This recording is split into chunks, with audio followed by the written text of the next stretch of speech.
Bonjour, c'est Ursule encore. On est le 4 mai 2023. Alors, je viens sur la trompette aujourd'hui encore et je viens proclamer le retour de notre Seigneur Jésus-Christ. Soyons tous bénis, soyons remplis de sa joie. Amen. Soyons persévérants. Amen. Alors, ils seront tous enseignés de Dieu. Amen. Je viens parler de ça aujourd'hui. Ils seront tous enseignés de Dieu. C'est ce que Dieu nous donne en ce jour. Mais avant d'aller dans la profondeur du message, je vais juste faire un petit rappel par rapport à ce qu'on a appris hier. Amen. Alors, on est dans le temps où Dieu révèle, ou bien Dieu nous envoie beaucoup de lumière, n'est-ce pas? On est dans le temps où la justice de Dieu, sa lumière est en train de se répandre sur toute la terre. La Bible nous dit que la terre sera remplie de la connaissance de la gloire de Dieu comme le fond de la mer. C'est-à-dire, ça sera étendu partout. On est dans ce temps-là. Amen et alléluia. Mais avant d'arriver à ce temps-là, Dieu a pris soin, amen, de nous nettoyer, de nous encourager à la sanctification. Et on s'est dépouillé et maintenant on est informé que Dieu est en train de bâtir à nouveau. Il est en train de former des nouveaux cieux et une nouvelle terre. Alors, langage souvent incompréhensif, n'est-ce pas? Mais si on vient devant Dieu, il va nous enseigner et il va nous connecter à tout ce qu'il est en train de faire. Alors, on a vu que dans la fondation de la Nouvelle Jérusalem, Apocalypse 21, il y a 12 pierres. Amen. 12 pierres. Dieu a dit qu'il a mis la pierre en Sion. Amen. La pierre a été placée en Sion. Et il y a 12 fondements sur cette pierre-là. Et la pierre la plus profonde, c'est l'améthyste. Et c'est relié à la famille d'Issachar. Et c'est relié à l'onction de la connaissance, à l'onction du discernement du temps. Amen. À l'onction du savoir.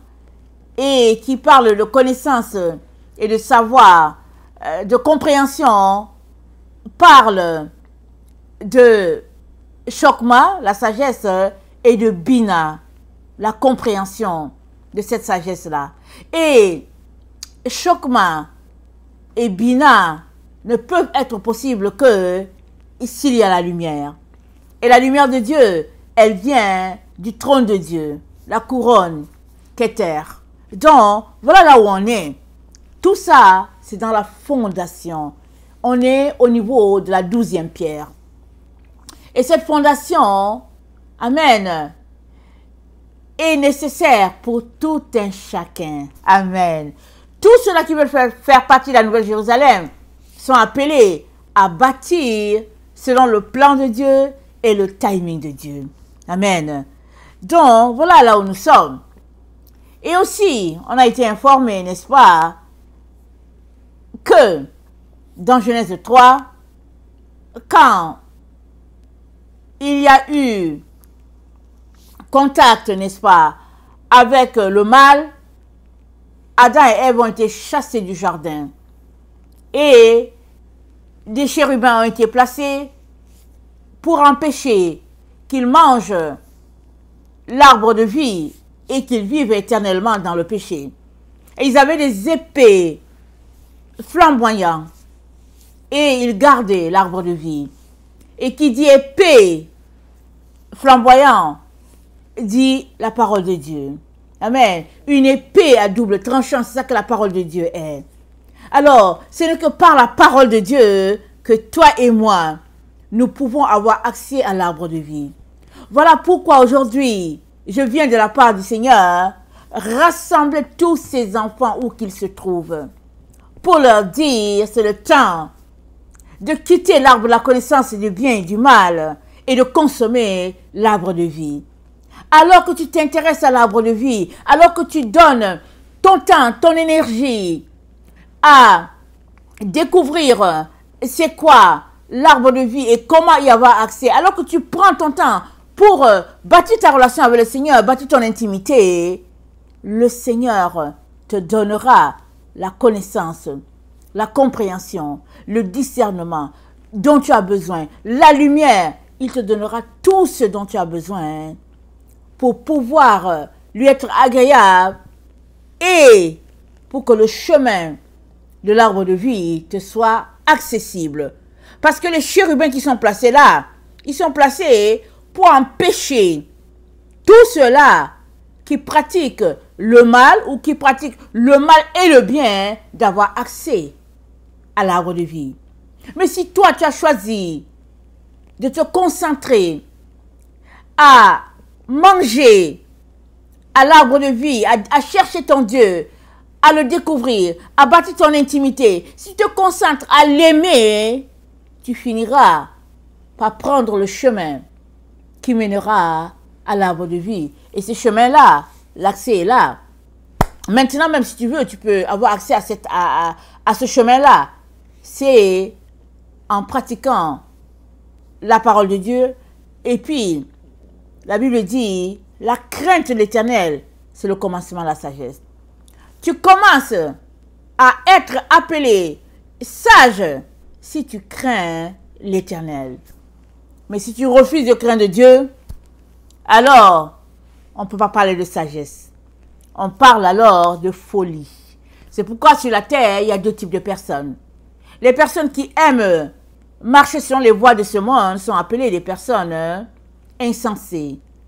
Et les personnes qui marchent selon Dieu sont appelées des personnes sages. Alors le Seigneur est en train de regrouper ses enfants pour que ses enfants soient tous sages. Amen. Voilà pourquoi c'est dit, ils seront tous enseignés de Dieu. Amen. Tout le monde. On peut s'arrêter pour dire, c'est pas possible. Oui, c'est pas possible pour la personne qui ne veut pas. Mais si tu veux, c'est possible pour toi. Amen et alléluia. Alors, dans Jean 6, c'est Jésus-Christ qui a dit cette parole-là. Dans Jean 6, alors qu'il était en train de parler, je pense, avec les pharisiens, et que les pharisiens étaient en train de le confronter, parce qu'ils confrontaient toujours Jésus. Ils étaient remplis de jalousie, ils n'avaient pas de bons sentiments, et ils confrontaient toujours Jésus-Christ, alors qu'ils ne marchaient pas sur les Écritures. Alors Jésus-Christ a dit, Jean 6, le verset 45, il est écrit dans les prophètes, ils seront tous enseignés de Dieu. Ainsi, quiconque a entendu le Père et a reçu son enseignement, vient à moi. Alléluia. Si tu as entendu le Père et reçu l'enseignement de Jésus-Christ, tu vas aller à lui, tu vas lui appartenir. Et l'enseignement de Jésus-Christ, c'est là, c'est dans la parole de Dieu. Il faudrait que tu prennes du temps pour lire, que tu dégages du temps, de l'énergie, des efforts pour entrer en communion avec ton Seigneur. Et il te le rendra bien, parce qu'il se révélera à toi, n'est-ce pas? Alors, c'est très très important. Alors, on ne peut pas manger à l'arbre de vie et en même temps manger à l'arbre de la connaissance du bien ou du mal. C'est l'un ou l'autre. Alors, nous savons que nous avons reçu des enseignements d'une manière sur la terre. Et bon, c'est comme ça, on ne sait pas depuis combien de siècles. Je peux quand même dire que l'Église a été séparée d'Israël au IVe siècle. Donc ça remonte à très loin.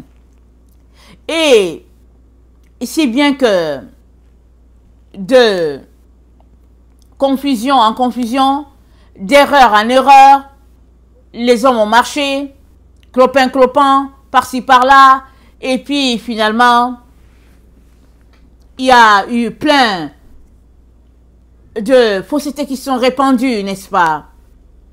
Mais Jésus-Christ nous a dit, vous connaîtrez la vérité, et la vérité vous rendra libre. Et on est dans ce temps-là où Dieu nous donne le maximum de lumière pour pouvoir le découvrir à nouveau. Alors je viens nous encourager à aller dans sa présence. Ne nous retractons pas, ou bien ne nous mettons pas à refuter. Parce que si tu refutes, tu ne peux pas entendre Dieu te parler en te disant c'est vrai. Tu as besoin de venir devant Dieu avec un cœur humble. Tu as besoin de venir lui dire papa, je ne comprends pas. Il va t'aider. Tu as besoin de venir lui dire je veux savoir, je veux être avec toi, enseigne-moi. Il va t'enseigner. Il va t'enseigner. Dieu va venir à ton secours. Il va t'aider. Parce qu'on est dans les temps où Dieu est en train de replacer tout ce qui a été tordu. Il est en train de replacer cela. Alors, on peut s'arrêter pour dire, mais où est la vérité? Qu'est-ce qui prouve que ce qui est dit, c'est la vérité? C'est ton droit, n'est-ce pas, de dire cela. Mais si tu vas devant Dieu, il va te diriger, t'orienter vers ce qui est vrai. Et il va ôter de toi tout ce qui est faux. Amen et alléluia. Donc, j'ai aussi, dans la vidéo d'hier, j'ai aussi apporté le nombre 1632 dans la concordance grecque que le Seigneur nous a donné. Et c'est un temps où il a répandu la source. Amen. La source est répandue sur toute la terre. Et c'est le temps où il nous encourage à venir. Et voilà pourquoi je suis là pour nous encourager, pour dire, je suis là pour nous encourager à aller en direction du Père. Je suis là pour nous rassembler, amen, nous encourager à laisser aller les divisions, les confusions, laissons tout ça tomber. Et venons devant Dieu pour lui dire qu'est-ce qui se passe. Et il va nous enseigner, il va se révéler. Donc, dans Genèse 1, le verset 3, on sait, là c'est dit, la terre était informe et vide, et l'Esprit de Dieu se mouvait au-dessus, et Dieu dit que la lumière soit, et la lumière fut. Amen. On est dans le temps où la lumière est. Amen. Et la lumière de Dieu, quand la lumière de Dieu est là, les ténèbres fuient. Alléluia. Alors, suite donc à ce temps dans lequel nous sommes, Paul avait déjà prophétisé là-dessus. Dans Romains 11, le verset 25, il avait dit, « Car je ne veux pas, frères, que vous ignoriez ce mystère, afin que vous ne vous regardiez point comme sages. C'est qu'une partie d'Israël est tombée dans l'endurcissement, jusqu'à ce que la totalité des païens soit entrée. Et ainsi, tout Israël sera sauvé. Selon qu'il est écrit, le libérateur viendra de Sion, et il détournera de Jacob les impiétés. Et ce sera mon alliance avec eux, lorsque j'ôterai leurs péchés. » Amen. On est dans le temps où Dieu est en train de réaliser cette parole-là. Amen. Tout Israël sera sauvé et Dieu ôtera nos péchés. Amen. On est dans ce temps-là. Voilà pourquoi je viens nous encourager à ne pas laisser l'ennemi nous distraire ou nous empêcher de voir ce que Dieu est en train de faire. Voilà pourquoi le Seigneur me donne en ce jour d'apporter une clarté par rapport à la vidéo que j'ai apportée hier. Amen. C'est normal que tu te poses des questions, n'est-ce pas? Tu peux te demander, mais où est passé l'enlèvement et puis c'est où? Alors tu peux te poser des questions sur ça. Mais pour le moment, concentre-toi d'abord à saisir ce que Dieu est en train de faire, parce que la lumière est là. L'onction est là pour éclairer. Et Dieu est dans le temps où il veut sauver tout le monde. Il veut sauver tout le monde. Seulement, tu as besoin de te déconnecter de l'arbre de la connaissance du bien et du mal vers lequel l'ennemi a dirigé Ève pour te connecter à l'arbre de vie afin d'être sauvé, toi et toute ta famille. C'est dans ça, là, c'est dans ce temps qu'on est. Amen. Alors, Paul nous dit donc que tout Israël sera sauvé. Mais qui est Israël? Israël, nous savons que c'est Jacob. Mais qui est Jacob? Jacob, c'est le petit-fils d'Abraham. Alors, Jacob, c'est le petit-fils d'Abraham. L'enfant de la promesse, c'était Isaac. Et Isaac a donné 2. Et puis des 2, il y a Ésaü et il y a Jacob. Jacob est celui qui a reçu la bénédiction. Amen. Et nous venons de Jacob. Amen. Maintenant, tu peux t'arrêter pour dire, oh non, mais je ne suis pas descendant d'Abraham. Qu'est-ce que tu en sais? Tu ne sais pas. Tout a été mélangé sur la terre. Mais, comprends ceci. Sont petits-enfants d'Abraham, tous ceux-là qui marchent par la foi. Amen. Abraham est notre père parce qu'il a marché par la foi. Alors, sont les enfants d'Abraham, non ceux qui disent qu'ils sont enfants d'Abraham par le sang, mais sont descendants d'Abraham, tous ceux-là qui marchent par la foi. Rappelons-nous, Abraham a eu des enfants qui sont musulmans, par Ismaël. Il a eu des enfants avec Ketura, la femme qu'il a eue après Sarah. Il y a eu Isaac. Et puis, tout ce groupe-là, ils se sont retrouvés avec les descendants de Lot. Et ils ont formé un peuple à part contre Jacob. Alors, mais tout cela, il y en a plusieurs dedans qui seront aussi sauvés. Parce qu'ils auront choisi de marcher sur le Dieu d'Abraham.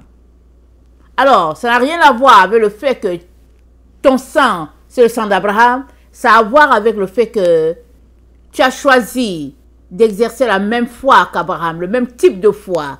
Alors, Abraham croyait dans le Dieu créateur, le Dieu unique. Et c'est pourquoi il est notre Père, le Père de la foi. Nous sommes ses enfants. Si nous choisissons, amen, de marcher selon ce que Dieu a établi, selon ce que Dieu dit, selon la vérité de Dieu. Alors, voilà là où le Seigneur met l'accent aujourd'hui. Aujourd'hui, Dieu met l'accent sur le fait que il est très important que tu sortes de la théologie qui divise. Amen, c'est très très important. Vous savez que si tu es né dans la famille chrétienne, si tu as donné ta vie à Jésus à un moment donné, c'est sûr et certain que tu sais que on nous a prêché le Dieu d'Israël et puis le Dieu des gentils, c'est-à-dire les dieux des païens. C'est eux qu'on appelle les gentils. Mais si tu as donné ta vie à Jésus-Christ, ça fait 20 ans, et que pendant 20 ans tu dis que tu es gentil, il y a un problème, n'est-ce pas? Une fois que tu donnes ta vie au Dieu créateur, c'est fini. Tu es son enfant. Il n'y a pas de différence. Donc, la théologie répandue par les hommes sur la terre, et puis par les sectes, la franc-maçonnerie, la Rose-Croix, tout ça qui ont infiltré l'Église, c'est une théologie qui divise. Et ça a séparé les enfants de Dieu. Alors, il y a le Dieu des Israélites, il y a le Dieu des païens, il y a le Dieu de ceci, et même parmi les chrétiens, il y a le Dieu des catholiques, les dieux des protestants, et dans les protestants, il y a le Dieu des pentecôtistes, des adventistes, tout ça, c'est pas Dieu. Arrêtons-nous, ça c'est pas Dieu. Le Dieu créateur, le Dieu qui nous a créés, qui nous a aimés, c'est pas un Dieu qui divise. C'est un Dieu qui rassemble. C'est un Dieu qui aime. Parce que il y a un seul Dieu. Amen. Et puis, un seul baptême, une seule foi. On va lire cela, c'est que Paul nous dit. Comment se fait-il que nous sommes divisés et nous disons que nous partons au ciel? Alors, Paul nous dit dans Ephésiens 4, il dit, je vous exhorte donc, moi, le prisonnier dans le Seigneur, à marcher d'une manière digne de la vocation qui vous a été adressée. En toute humilité, douceur, avec patience, vous supportant les uns les autres avec charité, vous efforçant de conserver l'unité de l'esprit par le lien de la paix. Il y a un seul corps et il y a un seul esprit. Comme aussi vous avez été appelés a une seule espérance par votre vocation. Il y a un seul Seigneur, il y a une seule foi, il y a un seul baptême, il y a un seul Dieu et Père de tous, qui est au-dessus de tous et parmi tous et en tous. Mais à chacun de nous, la grâce a été donnée selon la mesure du don de Christ. Amen. C'est pourquoi il est dit, étant monté en haut, il a amené des captifs, il a fait des dons aux hommes. Amen. Donc, Jésus-Christ est monté, il a emporté les captifs que nous sommes, et il nous a donné des dons. Ce sont les dons qui sont différents. Mais, le Dieu que nous servons, la doctrine, le baptême, tout ça, c'est un seul. Il n'y a pas mille. Regardez comment on est divisé. Dieu est en train de nous rassembler. Il est en train de nous unir autour de la vérité. Et sa lumière est là pour ça. Voilà pourquoi il nous dit aujourd'hui de laisser tomber toutes nos différences-là et de nous arrêter pour aller chercher la lumière. Et la lumière, c'est la vérité. Amen. La lumière, c'est la vérité. Alors, on continue. Alors, donc, les hommes ont mis en place une théologie qui divise, ce qui fait qu'on a été tous perdus là, vraiment, voilà. Et on est dans le temps où Dieu nous rassemble à nouveau. Et, alléluia, dans Éphésiens 2, le verset 11, voilà ce que Paul nous dit. Il dit, c'est pourquoi vous, autrefois, païens dans la chair, appelés incirconcis par ceux qu'on appelle circoncis, et qui le sont en la chair par la main de l'homme. Il dit, attendez, je vais lire à partir du verset 10. Ok, on est dans Éphésiens 2, le verset 10. Car nous sommes son ouvrage, ayant été créés en Jésus-Christ pour de bonnes œuvres que Dieu a préparées d'avance afin que nous les pratiquions. C'est pourquoi, vous, autrefois païens dans la chair, appelés incirconcis par ceux qu'on appelle circoncis, et qui le sont en la chair par la main de l'homme, souvenez-vous que vous étiez en ce temps-là sans Christ, privés de droit de cité en Israël, étrangers aux alliances de la promesse, sans espérance et sans Dieu dans le monde.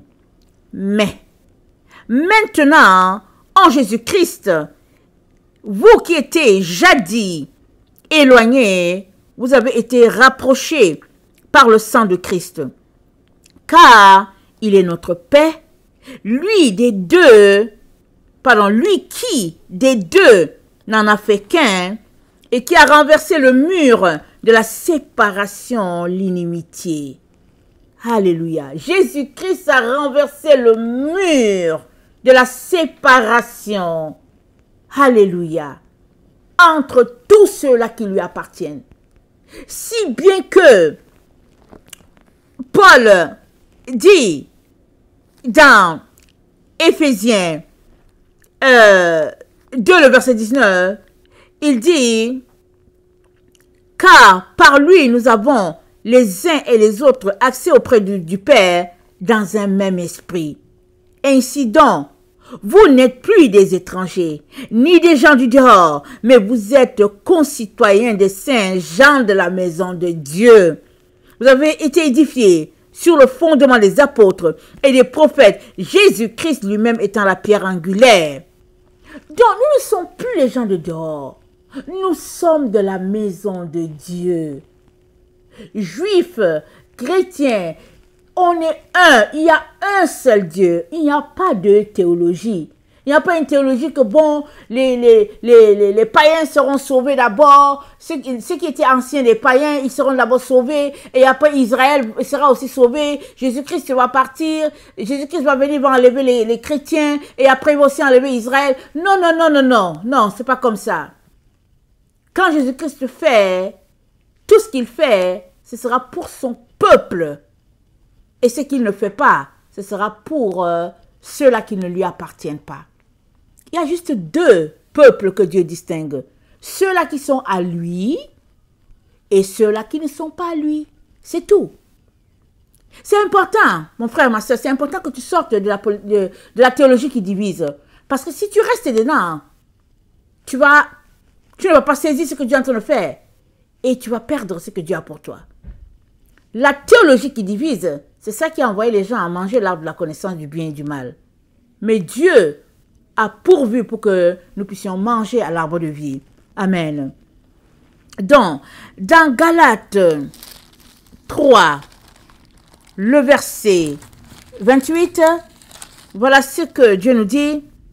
Il n'y a plus ni juif, ni grec, ni esclave, ni libre. Il n'y a plus ni homme, ni femme, car tous vous êtes un en Jésus-Christ.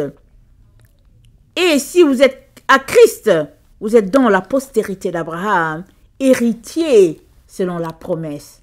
Nous sommes héritiers selon la promesse que Dieu a faite à Abraham. Amen. Nous devons saisir cela et prendre ce que Dieu est en train de faire pour nous. Il est en train de répandre son esprit. Il est en train de répandre sa gloire. Il est en train de répandre sa lumière. Il est en train de répandre son eau sur toute la terre. Venez, allons-y, nous désaltérer. Prenons l'eau de Dieu. Soyons rafraîchis. Soyons renouvelés. Soyons guéris. Amen. Soyons transformés. Alléluia. Alors, quand Dieu parlait à Moïse, dans Exode 19, il a dit ceci à Moïse. Il a dit à Moïse, il n'a pas fait la distinction entre deux peuples. Il a dit ceci à Moïse, Exode 19. Le 3e mois, après leur sortie du pays d'Égypte, les enfants d'Israël arrivèrent ce jour-là au désert de Sinaï. Étant partis de Réphidim, ils arrivèrent au désert de Sinaï. Et ils campèrent dans le désert. Israël campa là, vis-à-vis de la montagne. Moïse monta vers Dieu, et l'Éternel l'appela du haut de la montagne, en disant, « Tu parleras ainsi à la maison de Jacob. Tu diras aux enfants d'Israël, « Vous avez vu ce que j'ai fait à l'Égypte, et comment je vous ai porté sur les ailes d'aigle et amené vers moi. Maintenant, si vous écoutez ma voix, et si vous gardez mon alliance, vous m'appartiendrez entre tous les peuples, car toute la terre est à moi. Amen. Vous serez pour moi un royaume de sacrificateurs et une nation sainte. Voilà les paroles que tu diras aux enfants d'Israël. Amen. Vous avez vu? Dieu n'a pas fait les distinctions. Pourtant, quand Israël est sorti d'Égypte, il y a les Égyptiens qui sont partis aussi avec eux. Oui, il y a des Égyptiens qui ont cru au Dieu d'Israël. Ils sont partis aussi avec les Israélites. Si on se rappelle bien, quand il y a eu la révolte là avec Dantan, il était égyptien. Il y a beaucoup dans le groupe qui étaient des Égyptiens qui sont révoltés. Donc, Dieu n'a pas parlé à Moïse en disant, tu diras ceci aux Égyptiens, tu diras ceci aux Israélites. Non, Dieu a dit, voilà ce que tu diras aux enfants de Jacob. Parce qu'une fois qu'ils sont partis avec Moïse, ça veut dire qu'ils ont accepté le Dieu d'Israël et ils sont partis. Alors, l'Égypte, nous savons que c'est le monde, n'est-ce pas? Et Israël, c'est la gloire de Dieu. Donc, il y a juste deux mondes. Soit tu es avec Dieu, ça dit que tu es avec Israël, le véritable Israël. Soit tu n'es pas avec Dieu, alors tu es avec l'Égypte, c'est-à-dire le monde, c'est-à-dire Babylone. Donc voilà. Il n'y a pas deux peuples dans Israël. Non. Il y a un seul peuple, qui est le peuple de Dieu, et les autres, ce n'est pas le peuple de Dieu. Amen. Donc,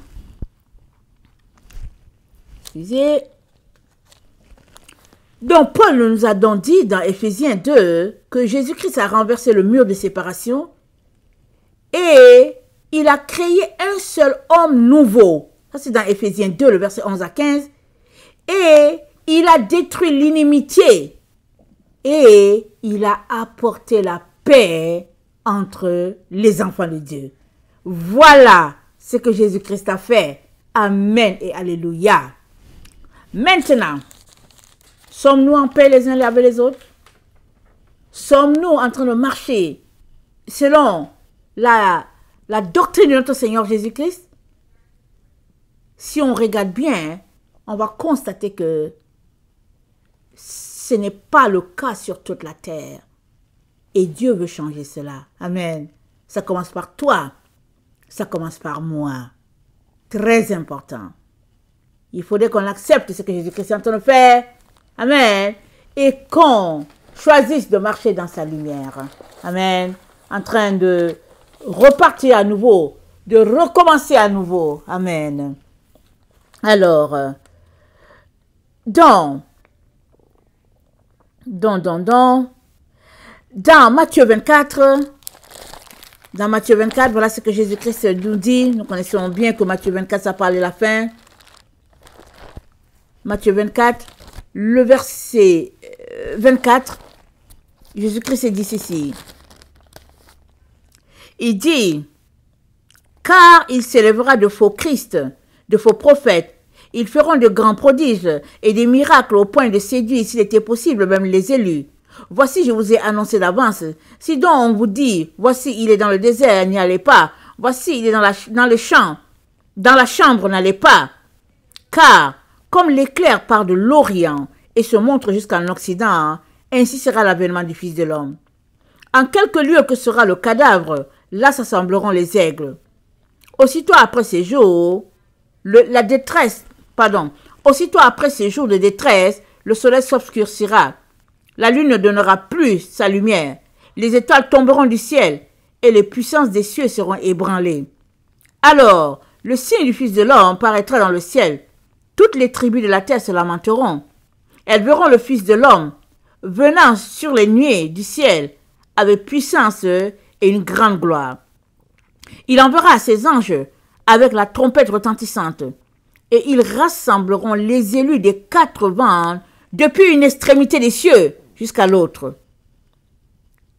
Instruisez-vous par une comparaison tirée du figuier. Il rassemblera les élus de Dieu d'une extrémité à l'autre. Dieu est en train de rassembler ses élus. Amen. Il est en train de rassembler ses élus. Il y a beaucoup d'appelés, a dit Jésus. Très peu d'élus. Mais qui est élu? Est élu celui qui choisit de marcher selon le commandement de Jésus-Christ, de pratiquer ce que Jésus-Christ a dit et de manger à l'arbre de vie. Il est élu. Le Seigneur veut que tu sois parmi les élus. Il est là pour te rassembler. Il est donc important que tu choisisses de laisser les voix qui divisent, les voix qui ne sont pas justes, les voix qui sont des demi-vérités. Il est important que tu laisses ça, mon frère et ma soeur, et que tu te rassembles avec les enfants de Dieu. Amen. Et dans Ézéchiel 37, voilà ce que notre Dieu nous dit. Ézéchiel 37. Pour renchérir le fait qu'il n'y a pas de théologie. Il n'y a pas la théologie des Israélites et la théologie des chrétiens. Non, non, non. Il y a une seule théologie. Celle-là que notre Dieu nous donne. Il y a une seule doctrine. Il y a une seule vérité. Un seul baptême. Un seul Saint-Esprit. Amen. Une seule lumière. Amen. Alors, Ézéchiel 37, le verset 15. Voilà ce qui est dit. Ézéchiel 37, le verset 15. La parole de l'Éternel me fut adressée en ces mots. Et toi, fils de l'homme, prends une pièce de bois, écris dessus pour Juda et pour les enfants d'Israël qui lui sont associés. Prends une autre pièce de bois, écris dessus pour Joseph, bois d'Éphraïm, et de toute la maison d'Israël qui lui est associée. Rapproche-les l'une et l'autre pour en former une seule pièce, en sorte qu'elles soient unies dans ta main. Et lorsque les enfants de ton peuple te diront, ne nous expliqueras-tu pas ce que tout cela signifie? Réponds-leur, ainsi parle le Seigneur l'Éternel, voici je prendrai le bois de Joseph, qui est dans la main d'Éphraïm, et les tribus d'Israël qui lui sont associées, je les joindrai au bois de Juda, et j'en formerai un seul bois, en sorte qu'il ne soit qu'un seul dans ma main. Les bois sur lesquels tu écriras seront dans ta main sous leurs yeux. Et tu leur diras, ainsi parle le Seigneur l'Éternel, voici, je prendrai les enfants d'Israël du milieu des nations, où ils sont allés, je les rassemblerai de toutes part et je les ramènerai dans leur pays. Je ferai d'eux une seule nation dans le pays, dans les montagnes d'Israël. Ils auront tous un même roi. Ils ne formeront plus deux nations. Ils ne seront plus divisés en deux royaumes. Alléluia. Est-ce que vous avez entendu? Il dit, je ferai d'eux une seule nation dans le pays. Ils ne seront plus divisés en deux royaumes. Alléluia. Et au verset 26, il dit, je traiterai avec eux une alliance de paix. Il y aura une alliance éternelle avec eux. Je les établirai, je les multiplierai et je placerai mon sanctuaire au milieu d'eux pour toujours. Alléluia. Ma demeure sera parmi eux. Je serai leur Dieu. Ils seront mon peuple. Et, écoutez bien, les nations sauront que je suis l'Éternel qui sanctifie Israël. Lorsque mon sanctuaire sera pour toujours au milieu d'eux. Alléluia. Il y aura juste Israël et les nations. Amen. Si tu as donné ta vie à Jésus, amen, tu fais partie d'Israël. Pourvu que tu acceptes de marcher dans la vérité, dans la lumière, que tu laisses les voies du mensonge, que tu arrêtes de manger à l'arbre de la connaissance du bien et du mal, et que tu te concentres à manger à l'arbre de vie à tous les jours, pratiquant les commandements de Dieu, obéissant à Dieu et marchant dans ses voies. Amen et alléluia. C'est ça que Dieu attend de chacun d'entre nous. C'est ça qu'il est en train de faire. Amen. On est dans ce temps-là. Et je viens rappeler ce que Paul a dit. Amen. Dans Romains 11, ce que Paul nous a dit, on est dans ce temps-là. Amen. Alors, Romains 11, on l'a déjà lu et on le relit encore. Alors, car je ne veux pas, frères, que vous ignoriez ce mystère. Romains 11, le verset 25. Afin que vous ne vous regardiez point comme sages, c'est qu'une partie d'Israël est tombée dans l'endurcissement, jusqu'à ce que la totalité des païens soit entrée. Et ainsi tout Israël sera sauvé. Selon qu'il est écrit, le libérateur viendra de Sion, et il détournera de Jacob les impiétés. Et ce sera mon alliance avec eux lorsque j'ôterai leurs péchés. Alléluia. On est dans le temps où Dieu veut ôter tous nos péchés. Amen. Il veut tout ôter. Il t'invite. Viens aux eaux. Viens boire. Il y en a à satiété. Et Jésus-Christ a dit à la femme samaritaine, l'eau que je donne là, si tu bois, des fontaines vont jaillir de toi jusque dans la vie éternelle. Parce que l'eau que Jésus donne, c'est l'eau qui est pure. Tu auras encore, vraiment, tu auras encore, et tout le temps, tu seras désaltéré. Parce que c'est ça la véritable eau. Et nous sommes dans ce temps-là. Alors, vraiment, mon frère, ma soeur, que le Seigneur, amen, t'accorde de comprendre, de saisir ce qu'il est en train de faire. Et viens aux eaux. Amen. Maranatha, Jésus-Christ revient. Alléluia. Soyons tous bénis au nom puissant de Jésus. Amen. Amen.